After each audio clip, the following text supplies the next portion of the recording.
ఈరోజు భారత రాష్ట్ర సమితి అధ్యక్షులైనటువంటి కేసీఆర్ గారి ఆధ్వర్యంలో వారి యొక్క ఆలోచన సూచన మేరకు ఇలా బీఆర్ఎస్ పార్టీ కార్యనిర్వాహక అధ్యక్షులు మిత్రులు కేటీఆర్ గారు ఏదైతుందో జిల్లా చెందినటువంటి అంటే ఉమ్మడి కరీంనగర్ జిల్లా చెందినటువంటి అందరూ కూడా నాకు పూర్వ సహచరులే, అందరితో కలిసి పనిచేసినటువంటి అనుభవం నాకుంది. అందరితో పర్సనల్ రిలేషన్ కూడా నాకుంది. అందరితో ఇక్కడ మారిన పరిస్థితులకు అనుగుణంగా బీఆర్ఎస్ లో కలిసి పనిచేస్తే రాష్ట్ర భవిష్యత్తు కొరకు ఇలా ప్రధానంగా ఏదైతే వివరం కాన్స్టిట్యూషన్ ఏదైతుందో రాష్ట్ర భవిష్యత్తు అనేది ప్రధానం.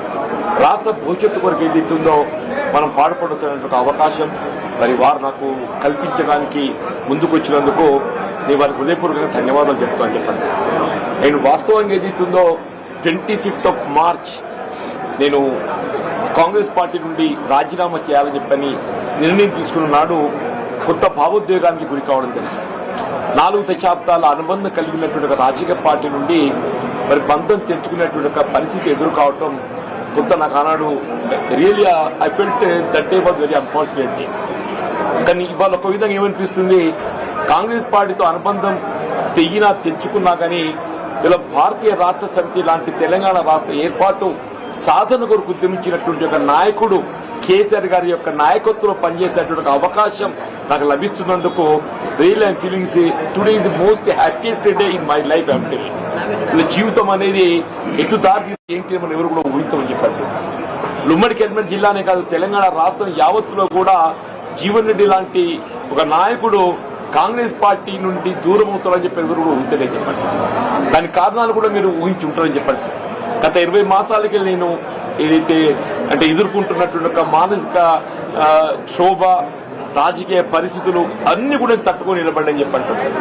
అయినప్పటికీ కూడా ఏదైతున్నదో ఇవాళ నేను తట్టుకొని నిలబడ్డా, కానీ రాష్ట్ర భవిష్యత్తు కూడా ప్రధానం చెప్పంటున్నాను.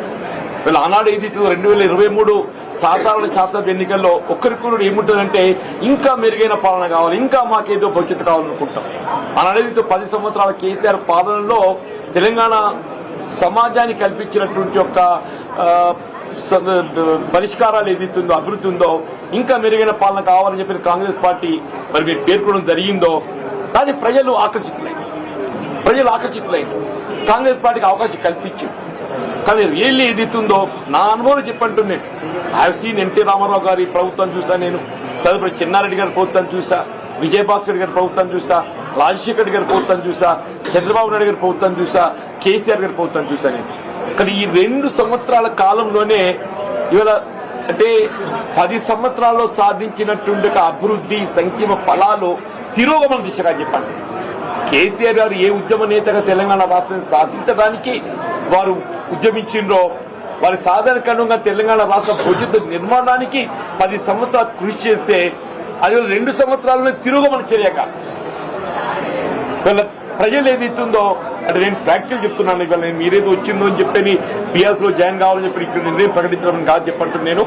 నేను ఆనాడే నిర్ణయం తీసుకోవాలని చెప్పని నేను కొంతమంది నాకు చెప్తున్నారు పెట్టి అయినా నేను I want to study the mind of the people.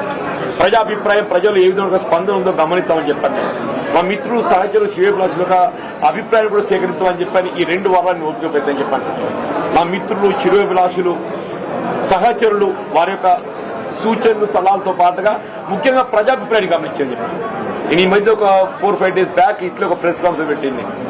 మా ప్రెస్ మిత్రులు కూడా ఇంకా మీరు ఎందుకు ఓపిక పడుతుంది సార్, ఏదో నిర్ణయం ప్రకటిస్తే అయిపోతాయి కదా, ఎందుకు మీరు అనుకున్నట్టు ప్రకటించి ముందు పోతే అయిపోతాయి అని చెప్పని మా పాత్రికేయ సోదరులు కూడా ఏది ఇస్తుందో దే టు హ్యావ్ సజెస్టెడ్ అంటే ఇవాళ ఏది ఇంకా మీరు రీచ్ అవ్వాల్సిన అవసరం లేదు, you can go further, you can go head అనే ఒక భావ సూచనలు మా పాత్రికేయ సోదరులు కూడా పొందడం జరిగిందని చెప్పండి.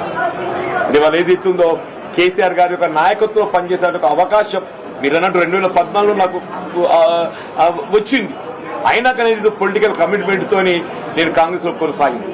బట్ ఇవాళ పరిస్థితి లోపల ఏదైతుందో నేను వ్యక్తిగతంగా కాంగ్రెస్ లో ఎదుర్కొంటున్నటువంటి ఒక మానసిక శోభ మానసిక ఇబ్బందులకు తోడు ఏదైతుందో నాకు రాష్ట్ర హితం ప్రధానంగా కనబడుతుంది చెప్పి ఎవరికైనా ప్రజా జీవితం అనేది రాష్ట్ర హితం అని చెప్పండి.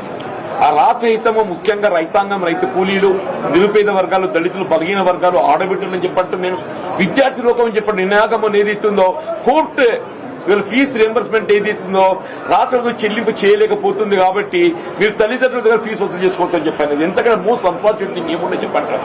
ప్రభుత్వం యొక్క వైఫల్యానికి ఇంతకన్నా పెద్ద నిదర్శనం ఏముంటుందో చెప్పంటున్నాను. విద్యార్థులంటే రాష్ట్ర భవిష్యత్తు, దేశ భవిష్యత్తు అని చెప్పంటారు. అటువంటి విద్యార్థి లోకానికి ఏది ఇస్తుందో ఇవాళ మనము భవిష్యత్తు చూపెట్టలేకపోతున్నాం అని చెప్పంటే పాలన అనేది ఏ విధంగా కొనసాగుతున్నాం దీన్ని బట్టి ఊహించవచ్చు అని చెప్పంటారు.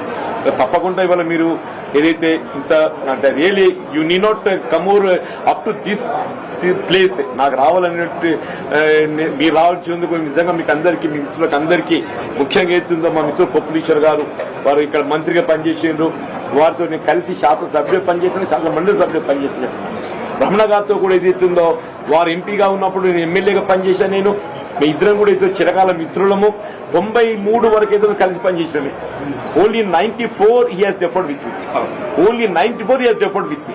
తర్వాత వాడు పార్లమెంట్ ఎన్నికైన తర్వాత ఏదైతుందో ఇవాళ వారి ఏదైతే ఎమ్మెల్యే స్థానం ఖాళీ కావడంతో అక్కడికి వెళ్ళి ఉప ఎన్నికలు పోటీ చేసే అవకాశం వచ్చింది. దట్ ఎలక్షన్ నన్ను కెప్ట్ మీద మొత్తం రాష్ట్ర స్థాయిలో నాయకత్వం నాకు నిలబెట్టింది ఆ ఉప ఎన్నిక అని చెప్పండి. ఇక్కడ సోదరు వసంత జడ్పీ చైర్పర్సన్ ఏదైతుందో నేను ఎమ్మెల్యేగా ఉన్నప్పుడు కూడా ఏదైతే ఇంత గౌరవిస్తుంది కదా అని చెప్పంటే మీరు మీటింగ్ రావాలన్నా మీరు వచ్చి మీలాంటి వాళ్ళకి సలహాలు సూచనలు ఇవ్వాలని చెప్పాను. Every time she use to అంటే నన్ను మీటింగ్ రావాలని చెప్పి కోరేని చెప్పండి. ఈ సాగర్ అనేది is like younger brother to me. Sagar అనేది is like younger brother to me అని టెల్లింగ్. సంజయ్ గానీ కౌశిక్ గానీ మేమంతా మిత్రులము. వీళ్ళందరం కూడా వినోద్ రావు గారు మా దామోదర్ రావు గారు మా ఫ్యామిలీ అసోసియేటే. వారి నాన్నగారు వాళ్ళ 81 సమితి ప్రెసిడెంట్ ఎన్నిక కావడానికి ఏదైతుందో నాకు ఒక మైల్ స్టోన్ నాకు అండగా నిలిచాను. ఎవరికి తెలియదు ఇది. దామోదర్ రావు గారి తండ్రి జీవన్ రెడ్డికి ఏం సంబంధం అని చెప్పి అనుకుంటున్నాను. మీకు కూడా ఆశ్చర్యపోతారు కూడా దామోదర్ రావు ఇప్పుడే తెలిసి దామోదర్ గారి తండ్రి మీకెక్కడ సన్నిహిత సంబంధం అని చెప్పాను.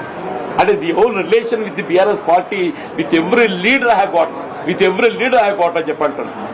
నేను ఈ స్థాయి ఈ దశలో ఏదైతుందో కేసీఆర్ గారితో కలిసి పనిచేసేటువంటి అవకాశం నాకు రావటం, వారి నాయకత్వం కలిసి పనిచేసేటువంటి అవకాశం నాకు రావటం, నేనైతే అంటే ఇవాళ జీవితం ఎవరే కానీ ఇవాళ నా జీవితం ఒక చివరి స్థాయికి వచ్చింది. I seen enough political public life. నా సుదీర్ఘ ప్రజాజీవితం 4 దశాబ్దాలు నేను గడిపింది. ఉంటే ఇంకో ఒక ఎన్నిక చూస్తే కావచ్చు, దేవుడు దయతలిస్తే ఎట్టుటో చెప్పలేని చెప్పండి. కానీ ఇది ఉందో నా శేష జీవితం ప్రజా జీతాన్ని పాటుపడటానికి కొరకు ఏదైతుందో కేసీఆర్ గారి నాయకత్వంలో పనిచేయడానికి మీరు నాకు అవకాశం కల్పిస్తున్నందుకు, వారి సూచనకు అనుగుణంగా మీరు ముందుకు వచ్చినందుకు మీకు హృదయపూర్వక ధన్యవాదాలు చెప్తున్నా.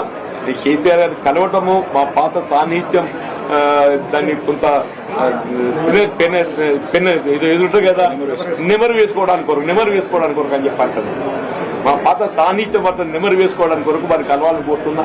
అంతే తప్ప ఏదైతే పార్టీలో చేరడం అనేది నేను ఆల్రెడీ ఎక్స్ప్రెస్డ్ పార్టీలో బీఆర్ఎస్ లో చేరుతున్నా అని చెప్పని నేను already express. Thank you brother.